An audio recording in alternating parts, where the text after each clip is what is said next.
I'd like to wrap up our basic TCP/IP section by talking about the tale of two packets. Really what I'd like to do here is walk us through a scenario watching two packets, Bob and Sally, as they traverse the network. Now what my hope is that as you walk through this video, you're not going to see anything new. You're more so going to see all of the concepts that you've seen on the basic TCP/IP sections up till now put together in one nice flow from end to end. Let's start off with the rather short story of Bob. Bob is our local boy packet, meaning that he is a packet that originates on a network segment and stays on that network segment. He represents local communication, maybe moving from this computer right here down to this computer right here without ever leaving the local network. Now what I'd like to do is zoom in on this part of the network so we can watch the story of Bob unfold. There we go. Now that we're zoomed in, we can see all the IP address and MAC address information for that left side of the network that the packets are going to travel on. Now for this short story of Bob, we'll assume that the traffic is going to come from 172.10.1.20 and go down to 172.10.1.30, this host down below. So going from this guy to this guy. Now Bob represents a ping packet. So up on this computer up top, we opened a command prompt and type in ping 172.10.1.30. Here's what happens. The host up top looks at the address that you're trying to access, or the address we're pinging in this case, and it says, okay, 172.10, I'm writing it up above, .1.30, and I'm going to compare that to my IP address. Now notice at the bottom I put assume the subnet mask in this scenario is 255.255.255.0. So it looks at it and says, okay, we're both on the 172 network since that's the first portion of the subnet mask, first 255. We're both on the 172.10 network, that's the second portion of the subnet mask, 255. We're both on the 172.10.1 network, because that's the third portion. Remember, 255.255.255 represents the network. Now the 0 in the subnet mask represents the host. So this guy's saying, I'm host 20 and I'm trying to access host 30. Immediately, what he realizes, this top computer, is that the computer I'm trying to access is on the same network as myself. I'm not going to have to go through a router to get there. That's why we called this the rather short story of Bob. He's the local boy. So this computer says, well, if that computer's right on my same network, I need that computer's MAC address because I'm going to need to send this into the switch. And by the way, that's what this line represents here. It's a switch or a hub that all these devices that are plugging into. It's the same local area network. So it says I need that MAC address, and what I'm going to do to find it is I'm going to ARP. ARP, just like a dog, it barks out the address resolution protocol. It's a broadcast message that goes everywhere on that network and says, hello, I am looking for whoever has the MAC or whoever has the IP address 172.10.1.30.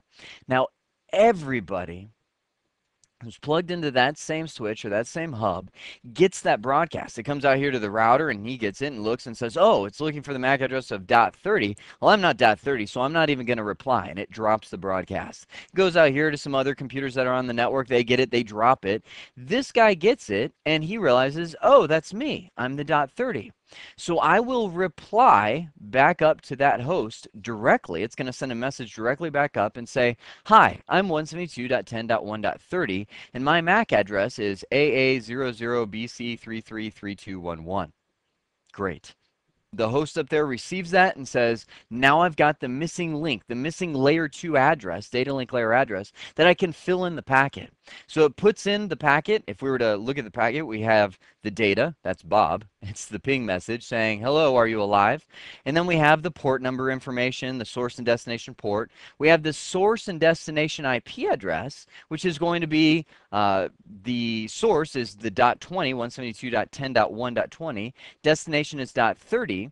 The source and destination MAC address, that's going to be tacked on the front too. The source will be the long MAC address right here. 3923 is the last 4 digits. And the destination MAC address will be 3211, and that's what it found out from the ARP.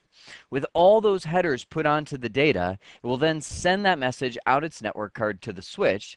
The switch receives it and says, oh, you're trying to go out that port, because it knows what MAC addresses are on what ports, and the computer receives it. That is the end of Bob. Bob has been received, all the headers stripped off, he's processed, and the machine down here will send a reply ping saying, yes, I am alive. The story of Sally is not as simple as it is for Bob. Sally is the same kind of packet as Bob. It's a ping packet, but it's going to be coming from this computer over on the left-hand side, same host, 172.10.120, but that host decided to ping 192.168.0.100. So at this point, Sally is going to have to cross, that's the Sally packet, it's going to have to cross the whole network, router by router, to reach that server on the right-hand side. What I'd like to do is zoom in, just as we did with Bob, on this portion of the network first, then we'll watch Sally as she goes from device to device. Now that we're zoomed in, we're at the host 172.10.1.20, this guy right here. And we have Sally who said ping 192.168.0.100. So again, same as the Bob scenario, we're assuming the subnet mask is 255.255.255.0. So first thing the computer does is says, okay, well, let's line it up. 192.168.0.100.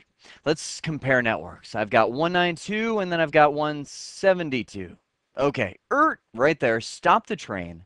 That IP address is on a different network than me. It doesn't even have to look at the rest of it, because as soon as it sees 192, it goes, aha, this is not on my network, which means Sally is going to be a completely different story than Bob. Because this computer realizes that it can't just send out an ARP message saying, hello, what is the MAC address for 192.168.0.100? Why? Because the ARP message is a broadcast. It goes to everybody until it hits a router. The job of a router is to stop broadcasts. So that broadcast will reach down here, it'll reach over here, saying, who is 192.168.0.100? And the router receives it, drops it, because you are not allowed to go past this point. Broadcasts end here. Otherwise, the network would just constantly be flooded with all kinds of broadcast traffic if it was allowed to pass through routers. So the computer realizes I will not be successful in ARPing to get the MAC address of the server that's way over here on the other side of the network. So here's what it's going to do. It's going to put Sally inside of a packet, that's our data, the ping message. It's going to have the port number, the source and destination port number, just like it did for Bob, dictating what service it's trying to look for. Then it's going to have the source and destination IP address. Now, the source IP address is going to be 172.10.1.20. That's the PC that Sally originated from. The destination IP address, the one that we're going to, as you might expect, is the server. 192.168.0.100. Now we come to the big part of the puzzle. What MAC addresses are going to be filled in there? Well, the source. See if you can figure this out. I challenge you. Pause the video right now. Go ahead and, well, not right now. Pause the video and tell me what source and destination MAC addresses do you think will be in the packet? Go ahead and pause it right now. Okay, you've unpaused it. Or you're just too lazy to reach out for that mouse. The source MAC address is going to be the MAC address of Sally's PC, 342F39BC 3923. The destination MAC address will be the MAC address of the router. See, here's the picture. As soon as this PC realizes that Sally is not destined for the local network, it's going to send out an ARP message for its default gateway, meaning the router that enables it to get off of the network, because it assumes that the router will have a good idea of where all the IP addresses in the world are. And as we will discover as we continue throughout this series, that's what routers do. They help you find where IP addresses are. So it will send out an ARP message, but it won't be for 192.168.0.100. It'll be for its default gateway, which we assume from this picture it's 172.10.1.1. The router replies to that ARP and says, here's my MAC address, and that gets filled in as the destination MAC address. I'll just put the last 4 digits, 3212, as the MAC address that the data will be sent to. So Sally is sent out of the PC, received by the router. The router looks at it and says, okay, this is for my MAC address, so this is meant for me. I'll pick it up and process the packet. Then it looks at the IP addresses and say, okay, it came from this person. I know that person. They're plugged into the same network. I recognize their address. But it looks like it's going to someone that is not on this network. And it's definitely not me. That's one of the questions the router has to ask. Are you trying to access me, or are you just trying to go through me? It looks at that IP addresses and says, well, looks like you're trying to go through me. Back to our roadmap on the story of Sally. I don't know why, I just had this random thought, but do you guys remember this game, Ghosts and Goblins? This is a game that I remember from my younger days, and I used to love this game. It's where you had the little guy with the armor. You see him, I don't know, it's kind of small, but you see the guy right over here, and he's got the, where's my pen? The armor that he's wearing, and like if you get hit by one of these ghost or goblin, he kind of gets hit and his armor all flies off, and he's standing there in his underwear with the sword, and you have to get armor back on, and you know, if they hit you again, you're gonna die. But anyway, my point in bringing up this game is cool. It was, in my opinion, way ahead of its time, because you would be going through fighting these ghosts and goblins on a level, and once you completed the level, it would kind of bring up the big map, the big picture of where you are, and it would say, okay, you've completed the dungeon's door or something like that. Now you're moving on to the pinnacle peaks of death, and it would show you where on the map you were. That's what we're doing here. Long story for a short picture. We've got the story of Sally. We have completed this level. The router has now received the packet, and now we're moving on to the next section of the map, which is this group of routers. So let's get our bearings. This router over here on the left-hand side represents the router that was the PC's default gateway. If we were to finish the network diagram, the PC was sitting up here. There was the line that would connect down here to this router. 172.10.1.1 was that default gateway. It just received the packet and realized this is not a packet for me. It's going to 192.168.0.1. So it looks at its routing table, and the routing table is everything that makes the router what it is. It tells it where all the IP addresses are, and it says, oh, well, I'm not plugged in to a network that is 192.168.0. something, but I'm looking at my routing table, and it's telling me that I need to send the packet to this guy, 10.10.1.2, because that guy, that router, has the ability to get me to the 192.168.0.100 network.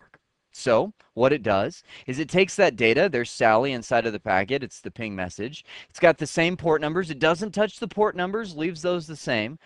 Looks at the source and destination IP address and does not touch them. Source and destination IP address remains the same because it doesn't want to forget where it originally came from and where its final destination is. But the source and destination MAC address, now that is going to be a different story. It literally gets ripped off, torn off the packet as it passes from this network to this network. The new source MAC address becomes the MAC address of this router. We'll call him router A. The new destination MAC address becomes the MAC address of router B, because that is what allows the packet to travel across this link and be received by this router down here. Now, let me put a side note in there for some of you that may have a little more experience with networks and be questioning me right now going, wait a second. I will mention that MAC addresses are an Ethernet technology, meaning there's only a such thing, if you will, as MAC addresses in the world of switches and hubs and PCs and network cards and so on. Once you move from the LAN environment over here into the WAN environment, the wide area network environment over here, and you start getting into these things known as serial links, we actually leave MAC addresses behind completely, and we'll be moving into new kinds of addresses. But what I want to do for now is push that. That's actually at the very, very end of this entire series. We're not going to get into the WAN technology and what those addresses are, so let's just assume that they are MAC addresses. Router A will put itself as the source MAC, and router B will become the new destination MAC. The packet will travel across the WAN link and be received by router B. Router B looks at it and says, oh, well, this did not come from my source IP. That source IP must be somewhere over here because that's what my routing table tells me. And it's definitely not destined for me. You're just trying to go through me. So what I'll do is I'll look at my routing table and see how to get to the 192.168.0 network. As it does, it realizes that I need to send the packet upstream to the next router. My routing table told me that. So my next hop IP address is going to be 10.5.1.2, but I'm not going to change the IP addresses in the packet. Again, everything stays the same in that packet up to the source and destination MAC address. Again, as soon as this router receives it, it rips off the MAC address that was used to communicate between here and here and replaces it with the MAC address itself being the source, router B, this interface, and the router C we'll say in this picture will become the new destination MAC address. Replaces those MACs, send the packet, router C receives it, same story happens again. I'll save you the pain of seeing one more slide like this because all that would happen is router C would just tear off these MAC addresses that are used between communication on B and C and replace it with the MAC addresses that are used to communicate between C and D. So we'll just assume, follow this train, C sends the packet to D, D receives it, and D is the one that is connected to the network that the server is really on. So as soon as D receives that packet, it looks at the source and destination IP address, and we'll just say Sally, the data is right there. There's the port number, source and destination IP address, and it says, oh, well, you came from that side of the network over here. Here's router C, here's D, and you are going to the destination IP address 192.168.0.100. Looks at this routing table and says, oh, well, I think I can help you. I am connected to the 192.168.0 network. It's right out my Ethernet interface. So tell you what I'm going to do. I'm going to strip off the source and destination MAC addresses that allowed the message to get from C to D. And I'm going to replace them with my source MAC address, which is the one connected to the Ethernet port right here. And I'm going to ARP. I'm going to find out what the destination IP address is of 192.168.0.100. Hold on one second. ARP! An ARP message yells out, goes across the network, and is received by everybody, including that server, who says, oh, that's me. Let me respond. Responds and says, here's my MAC address, at which point the router fills that MAC address in as the destination and sends Sally the packet humming out into the switch, which reaches the server. Destination reached. The server tears off the source and destination MAC, the source and destination IP address, and says, aha, I am the final destination, looks at the ping message and says, oh, you're just trying to ping me. Let me respond and send a message all the way back across the network to the original source host that issued this ping message so that they can know that I received the message and I transmitted something back. Tell me it's not amazing to see that whole process, and then to think that when you go to a website and you're watching that page just load up with graphics and images and text, you're getting hundreds of packets from all over the world that aren't just 4 router hops away, like we saw in this example, but they might be 10, 20, 25 different routers that you're going through to reach that final destination. And we get antsy if it starts taking 2 or 3 seconds for that web page to load. We're kind of like, man, what's going on? But if you really think about what's happening behind the scenes, I'm amazed that it doesn't take hours for a web page to load. Check this out. I'm going to bring up, I have a connection over here to my firewall. I'm going to just do a command that does a trace route to www, let's go to cisco.com. This shows me every single router along the way that I'm going through to reach Cisco. First router was phoenix.cox.net. That's my ISP. Second router, third router, fourth router. Every single one of these, I can see that I'm still in Phoenix. Oh, left Phoenix into, looks like Los Angeles, somewhere around there. You can kind of tell where these routers are. And somewhere I received, I entered into Cisco Systems router at pacbell.net, which I'm assuming that's their ISP. And went through a couple more routers. 11 routers later, I didn't reach my destination. I reached a firewall because Cisco doesn't want my little exploration packet to go beyond certain points in their network where their internal network might be exposed. So they told their firewall, well, when something reaches this that's trying to trace the route into our network, go ahead and block it, because you can imagine that's a security vulnerability. But every single one of those 11 routers went through exactly the same process that I just showed you, stripping and replacing those layer 2 headers the whole way across. Thus ends the tale of the two packets, Bob and Sally. Bob being the local boy packet that just had to send an ARP message and reach something on its own network, and Sally having to travel across the world through routers to reach her final destination. One thing I will say is understanding the process that we just went through, how those layer 2 and layer 3 addresses help our packets reach their destination, is absolutely critical to your ability to be able to troubleshoot when something goes wrong. I'll show you later on as we get deeper into the series, packet sniffing, where we can actually capture packets going across the network and exposing what's in the header. We'll actually be able to grab packets and look at what's in that header information. If you understand this process, that header will make a lot more sense. Well, I hope this has been informative for you, and I'd like to thank you for viewing.